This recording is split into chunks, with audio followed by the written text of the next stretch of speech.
राम राम मंडली। विलन्स तो बॉलीवुड के विलन्स छोड़कर हमें हर सिनेमैटिक यूनिवर्स के विलन पसंद आते हैं, पर ऐसा क्यों?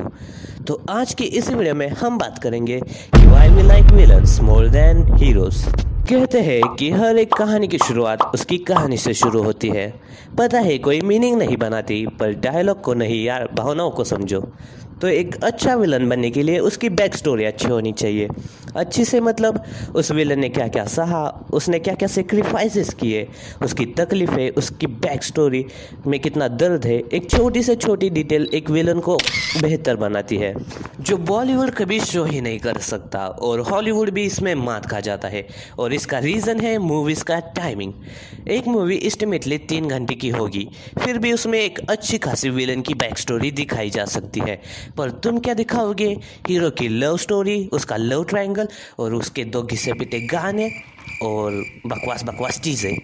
यही एनिमे के पास एक प्लस पॉइंट है, एपिसोड्स। क्योंकि एनिमे जितने चाहे उतने एपिसोड्स दिखा सकता है विलन के बारे में, उसकी बैक स्टोरी के बारे में। एनिमे हमेशा कैरेक्टर डेवलपमेंट पे ध्यान देता है, और हॉलीवुड बॉलीवुड ज़्यादातर विलन का टेरर, हॉरिफाइंग और एक्शन पे।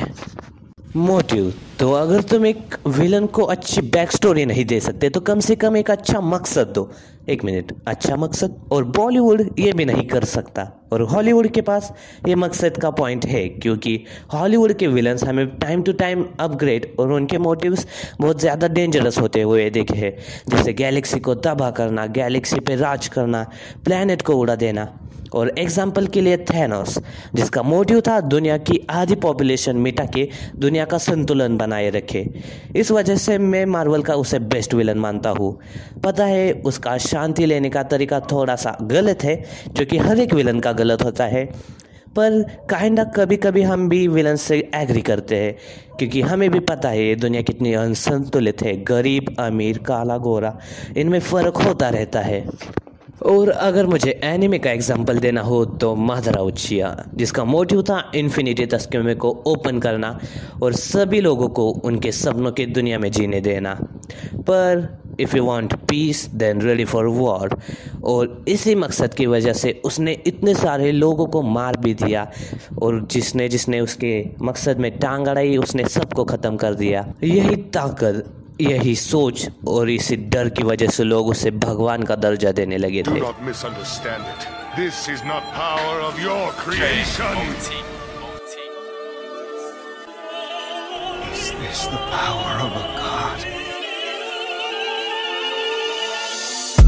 विलन्स अपने मकसद के लिए किसी भी हद तक जा सकते हैं, लाशों के ढेर लगा सकते हैं और अपने सबसे करीबी लोगों को भी मार सकते हैं। और तो और अब पावर की बात करते हैं। हम सबको पता है कि विलन्स पावर में हीरो से आगे होते हैं, फिर भी हीरो के पास होता है प्लॉट आर्मर, जिससे कि हमेशा हीरो एंड में जीत ही जाता है। और ये सोच आई कहाँ से? हमें बचपन से सिखाया जाता है कि बुराई की हार होती है और अच्छाई की जीत, और यही नहीं, छोटे बच्चों के लिए हमेशा हीरो को जिताया जाता है। पर जब विलन जीतता है तब क्या होता है, ये बजर्क वालों को और जुजुत्सु काइसन वालों को अच्छे से पता है। विलन हमेशा हारता नहीं, और अगर वो जीतने लग जाए तो हीरो का जीना मुश्किल हो जाता है। इसी वजह से काइंडा हम विलन्स को प्रेफर करते हैं, क्योंकि हमें पता है वो भी हमारी तरह है।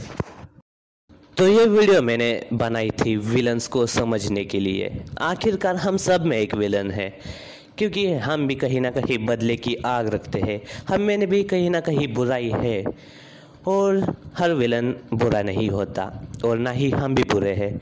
वो तो हमारे हालत है जो हमें उस पर मजबूर करते हैं। और इतने सारे कहानियों के बाद मैं कहता हूँ विलन्स आर ग्रेट। वो हमारे दिमाग में छाप छोड़ जाते हैं। कहीं विलन्स हमारे दिल में बैठ जाते हैं, कहीं विलन्स हमारे ख्यालों में है। यही है एक विलन की कहानी, और मैं यही विदा लेता हूँ। Bye bye guys.